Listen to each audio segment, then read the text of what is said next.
नमस्कार, एक बार फिर से आपका स्वागत है सी न्यूज़ भारत में। राजस्थान बुलेटिन में शुरुआत करेंगे हम सबसे पहले अजमेर से, जहां पर श्री नाकोड़ा पूर्णिमा मंडल अजमेर की 100वीं पूर्णिमा शतक यात्रा भक्ति भाव से हुई संपन्न। आगे बात करेंगे भरतपुर की, जहां उद्योग नगर थाने में पॉक्सो के आरोपी ने लगाई फांसी। इन तमाम खबरों पर करेंगे विस्तार से चर्चा। अजमेर से श्री नाकोड़ा पार्श्वनाथ तीर्थ तक श्री नाकोड़ा पूर्णिमा मंडल द्वारा आयोजित 100वीं पूर्णिमा शतक यात्रा श्रद्धा, समर्पण और भक्ति भाव के साथ संपन्न हुई।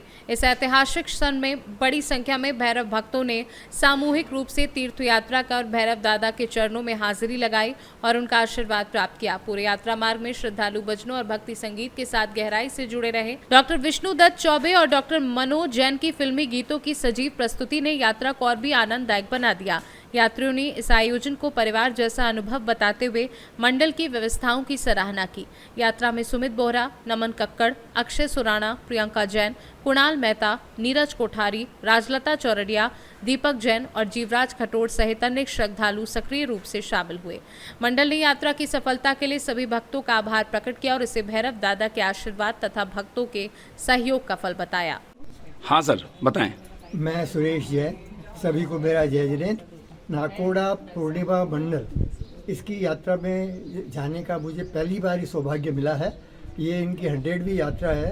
पूरी यात्रा के दौरान सभी सदस्यों ने बहुत भरपूर सहयोग दिया अपना और कार्यक्रम को एकदम सफल बनाया है, जिसे कहा जाए। मेरा पहला एक्सपीरियंस इतना बढ़िया रहा है कि मैं औरों को भी कहूँगा कि इस मंडल से जुड़े और भैरवनाथ की, नाकोड़ा भैरवनाथ जी की यात्रा करें। आपको भैरवनाथ जी का आशीर्वाद मिलता रहेगा। धन्यवाद। कौन सी यात्रा का कार्यक्रम है और क्या है, थोड़ा विस्तार से बताएंगे आप? जय जिनेन्द्र, बोलिए नाकोड़ा भैरव देव की जय। ये मैं आई हूँ नाकोड़ा अजमेर पूर्णिमा मंडल से, जो 100वीं यात्रा है इनकी, लेकिन मेरी फर्स्ट यात्रा है इस मंडल के साथ में। जस्ट इसी टाइम जुड़ी हूँ, लेकिन इतनी खुशी हो रही है ना। ये मंडल रियली बहुत ही अच्छा है, पूरा परिवार है। मतलब लग नहीं रहा है कि मैं अननोन लोगों के साथ में आई हूँ। सब मुझे अपने परिवार जैसा ही फील हो रहा है और दर्शन, पूजा, उन सब का तो आनंद ही आनंद है। और रास्ते में जो भक्ति हुई, इसके अलावा जो मतलब सभी ने सहयोग दिया हमारे साथ। हम फर्स्ट टाइम आए तो सबने बहुत अच्छे से कोऑपरेट किया और हमको भी बहुत इंजॉय कराया। इसके अलावा मतलब जो हंसी मजाक हुई रास्ते में, और मतलब मैं ये कह सकती हूँ very happy for being a part of this. Thank you. आपका नाम? सविता पोखरना। अजमेर से सी न्यूज़ संवाददाता मोहित की रिपोर्ट। भरतपुर में उद्योग नगर थाना में लॉकअप में पॉक्सो के आरोपी ने फांसी लगा आत्महत्या कर ली। मामले की जानकारी जैसे ही परिजनों को हुई, उन्होंने थाने पहुंचकर हंगामा कर दिया। मृतक के परिजन उद्योग नगर थाना पुलिस पर हत्या का आरोप लगा रहे हैं। सूचना मिलने पर एसपी मृदुल कछावा सहित पुलिस अधिकारियों ने थाने पहुंचकर मामले की जानकारी ली। बता दें कि घटना की जानकारी मिलते ही मृतक के परिजन और गाँव वाले थाने पर आ गए, जिन्होंने थाने पर जमकर हंगामा मचाया। परिजनों का आरोप है कि पुलिस ने ही हत्या की है। जानते हैं एएसपी सतीश कुमार ने क्या कहा है। चलो, अभी 106 नंबर का केस है, पॉक्सो का प्रकरण का दर्ज हुआ था बच्ची के संबंध में। उसके संबंध में आरोपी, मृतक आरोपी जो है, उसको परसों रात को पूछताछ के लिए लाए थे और आज सुबह जल्दी पता चला कि हालात में इसकी मृत्यु हो गई। मृत्यु कैसे हुई, क्या पता चला? अभी तक जो सामने है उसके अनुसार उसने कंबल को फाड़कर उससे फांसी लगाई। लॉकअप के इसके लिए अभी हम कुछ ज़्यादा कह नहीं सकते, क्योंकि इसमें मजिस्ट्रेट ही जांच होगी। मजिस्ट्रेट साहब को ये पत्र जारी कर दिया गया है, मजिस्ट्रेट आते होंगे, वो जांच करेंगे, इसलिए ज़्यादा कुछ अभी कह नहीं सकते। भरतपुर से सी न्यूज़ संवाददाता देवेंद्र सिंह सोलंकी की रिपोर्ट। वायरल वीडियो के आधार पर यह घटना 11 जुलाई की है, जब भारी बारिश हो रही थी। बारिश से बचने के लिए कुछ श्रद्धालु एक मकान में आश्रय लेने के लिए घुस गए। बताया जा रहा है कि इस बात पर दुकानदार ने उन्हें बाहर निकलने के लिए कहा, जिस पर श्रद्धालुओं और दुकानदार के बीच तीखी बहस हो गई। बहस इतनी बड़ी कि दुकानदार और उसके कर्मचारियों ने मिलकर श्रद्धालुओं पर लाठी डंडों से हमला किया। वायरल वीडियो में साफ देखा जा सकता है कि किस तरह निहत्थे श्रद्धालुओं को बीच सड़क पर बेरहमी से पीटा जा रहा है। हनुमानगढ़ से सी न्यूज़ संवाददाता नरेश की रिपोर्ट। जोधपुर में विश्व जनसंख्या दिवस पर जनसंख्या समाधान फाउंडेशन ने जिला कलेक्टर को ज्ञापन सौंपा है, जिसमें भारत में जनसंख्या नियंत्रण कानून लागू करने की मांग की गई है। इस कानून के माध्यम से देश में बढ़ती जनसंख्या के कारण उत्पन्न सामाजिक, आर्थिक और पर्यावरणीय चुनौतियों का समाधान करने का प्रयास किया जा रहा है। फाउंडेशन की राष्ट्रीय उपाध्यक्ष नीलम मुदंडा के नेतृत्व में सौंपे गए ज्ञापन में जनसंख्या नियंत्रण के लिए कठोर और प्रभावी कानून बनाने पर जोर दिया गया है। दिवस है।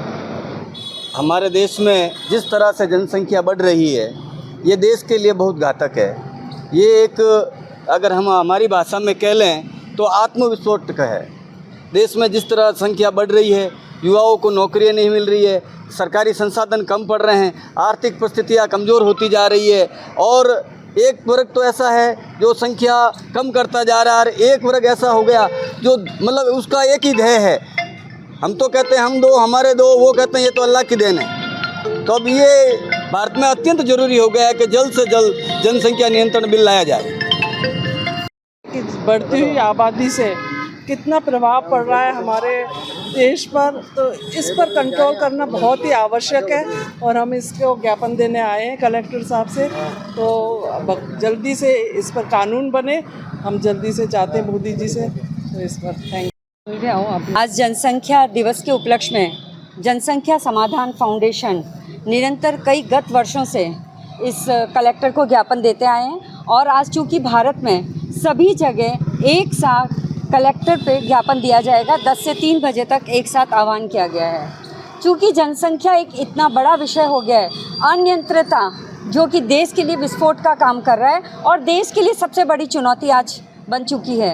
यदि आज हम इसको गंभीरता से नहीं लेंगे तो आने वाले समय में जो देश के ऊपर संकट आ रहा है वो हम सभी को पता है, किस तरीके से देश के विकास के लिए जनसंख्या बाधित हो रही है और जिस तरीके से जनसंख्या अनियंत्रित होके कार्य हो रहा है, उसी तरीके से आज इसकी देश के लिए बहुत मांग बन चुकी है कि हम इस कानून को जल्दी से जल्दी लाएं और हमारे देश के विकास के लिए सहभागिता निभाएं। चूँकि ये ना तो कोई जाति का विषय है, ना किसी धर्म का विषय है, ये सिर्फ और सिर्फ देश के विकास का विषय है और देश के आने वाली भावी पीढ़ी का विषय है। इसको तुरंत लागू किया जाए। हमारे दो चाइल्ड पॉलिसी जो कि हम लागू करने की बात कर रहे हैं, अब समय आ गया है कि हम इसे जल्द से जल्द कानूनी रूप देकर हम इस विषय को आगे बढ़ाएं और इस कानून को जल्द से जल्द लागू करें। आज हम सभी की यही मांग लेकर हम कलेक्टर को ज्ञापन देने जा रहे हैं। जोधपुर से सी न्यूज़ संवाददाता आनंद शर्मा की रिपोर्ट। कोटा के दादाबाड़ी थाना क्षेत्र में चंबल गार्डन के सामने स्थित एक मिठाई की दुकान में तोड़फोड़ और चोरी की घटना सामने आई है। दुकान संचालक रईस पुत्र नजर मोहम्मद के अनुसार देर रात अज्ञात बदमाशों ने दुकान में घुसकर तोड़फोड़ मचाई और गले में रखे करीब 35,000 की नकदी चुराकर फरार हो गए। पीड़ित ने बताया कि घटना की सूचना तत्काल पुलिस को दी गई, लेकिन अब तक ना तो कोई रिपोर्ट दर्ज हुई है और ना ही कोई कार्यवाही की गई है। फिलहाल पीड़ित पक्ष पुलिस की कार्यशैली से नाराज है और उचित कार्यवाही की मांग कर रहा है। पीड़ित दुकानदार का कहना है कि पुलिस ने अभी तक उसकी रिपोर्ट भी दर्ज नहीं करी है, ना ही कोई मौका मुआयना किया है। क्या घटना हुई थी, पूरी बात बताएं। भाई रात की बात है, 9:30 बजे की, बुधवार की। मैं अपनी दुकान पे बैठा हुआ था, अज्ञात लोग आए। इसलिए 4 का नाम जानता हूँ मैं।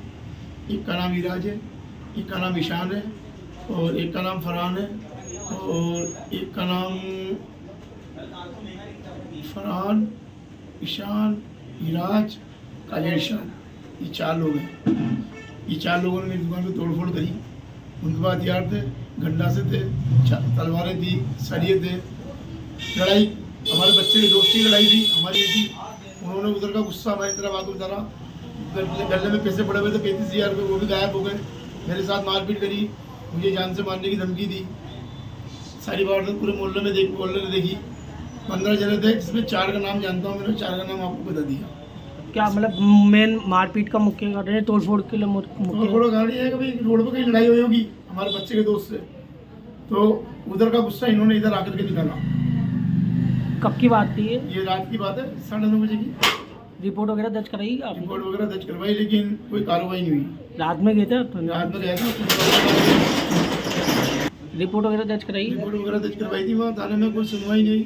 इन्होंने एसपी ऑफिस गया, एसपी ऑफिस जाकर के मैडम को कंप्लेंट दिखाया, लेकिन उसके बाद भी अभी तक कोई कार्रवाई नहीं हुई। मतलब अभी तक रिपोर्ट दर्ज नहीं हुई? रिपोर्ट दर्ज नहीं हुई, कोई कार्रवाई नहीं, कोई जाब्ता नहीं आया, कोई पंचनामा नहीं बना मेरी दुकान का। मेरे 1.25 लाख रुपए करीब का नुकसान हो गया। इसको कौन भरपाई करेगा? इसकी कितने घंटे हो गए अब तक इसको ये मान लो कि आप कल की बात है, हो गए होंगे 18-19 घंटे हो गए, अभी तक कोई कार्रवाई नहीं? अभी तक कोई कार्रवाई नहीं। नाम बताओ, आपका नाम क्या है? मेरा नाम रईस खान है। आप ही मालिक हो इस दुकान का? हाँ। कोटा से सी न्यूज संवाददाता सुरेश कुमार पटेरिया की रिपोर्ट। कोटा नगर निगम दक्षिण में लगातार विकास कार्यों की अनदेखी, पक्षपातपूर्ण रवैये और प्रशासनिक उदासीनता के आरोपों को लेकर आज कांग्रेस समर्थित पार्षदों ने अनोखा विरोध प्रदर्शन किया। पार्षदों ने भिक्षा यात्रा निकालकर अपना आक्रोश जाहिर किया। ये यात्रा गुमानपुरा स्थित इंदिरा गांधी प्रतिमा स्थल से प्रारंभ होकर शहर के विभिन्न मुख्य मार्गों से होकर गुजरी। प्रदर्शन के दौरान पार्षदों ने जमकर नारेबाजी की और नगर निगम आयुक्त व महापौर के खिलाफ नाराजगी जाहिर की। के लिए प्रदर्शन किया। देखिए, लगातार हम लोग 4 दिनों से हमारी मांगे रख रहे हैं, हमारी परेशानियां रख रहे हैं। जो कोटा की जनता जो लगातार विकास के लिए जो पैसा मांग रही है, जो बजट मांग रही है, उसके लिए हम लगातार जो है संघर्ष कर रहे हैं। लेकिन दुर्भाग्य है कि इस बीजेपी के शासन में, इस बीजेपी के पीछे प्रशासन में अभी तक हमारी सुनवाई करने के लिए, हमारा पक्ष रखने के लिए कोई भी नहीं आया। हम लगातार 4 दिन हो गए, हमने धनमत यात्रा निकाली, हमने साथ में सद्बुद्धि यज्ञ किया, हमने महापौर के घर पे जाके उनके यहाँ पे उन्हें जगाने की कोशिश की, लेकिन अभी तक भी हमारे कांग्रेस की सुनवाई नहीं हो रही है। और जब कांग्रेस की सुनवाई नहीं हो रही है, हम ये मानते हैं कि कोटा शहर की जनता की सुनवाई नहीं हो रही है। शासन है, बीजेपी के प्रशासन है, इस शासन ने आज कोटा की जनता के साथ में जो दुर्व्यवहार किया है, इस कोटा की जनता के साथ में जो अन्याय कर रही है, इस अन्याय को हम कांग्रेस के पार्षद कतई सहन नहीं करेंगे। जब तक हमारी मांगे पूरी नहीं हो जाती है, तब तक हम लोग ईंट से ईंट बजा देंगे, तब तक लगातार हमारा ये संघर्ष जारी रहेगा। हमारी रणनीति जब तक हमारे जो टेंडर्स है, टेंडर्स के वर्क ऑर्डर्स है, जब तक वो पूरे नहीं हो जाते, जब तक हमारी मांगे पूरी नहीं हो जाती, तब तक हम लोग इस धरने को हम लोग खत्म नहीं करने वाले। लगातार दिन प्रतिदिन हमारे धरना और उग्र होता जाएगा और तेज होता जाएगा। और इस बीजेपी के शासन को, बीजेपी की सरकार को हमारे मांगों के सामने, हमारे पार्षदों की एकता के सामने झुकना पड़ेगा। आर पार की लड़ाई लड़ने के मूड में इस बार हम लोग इस बार जब तक हमारी मांगे पूरी नहीं होगी, तब तक हम लोग ईंट से ईंट बजाएंगे और हम हर उस हद को पार करेंगे कि जिससे हमारी मांगे पूरी की जाए, हमारी मांगे मानी जाए। कोटा से सी न्यूज संवाददाता सुरेश कुमार पटेरिया की रिपोर्ट। फिलहाल के लिए इस खास बुलेटिन में बस इतना ही। देश दुनिया की तमाम बड़ी खबरों को जानने के लिए जुड़े रहिए सी न्यूज भारत के साथ। हर खबर आपके साथ, आपके हाथ।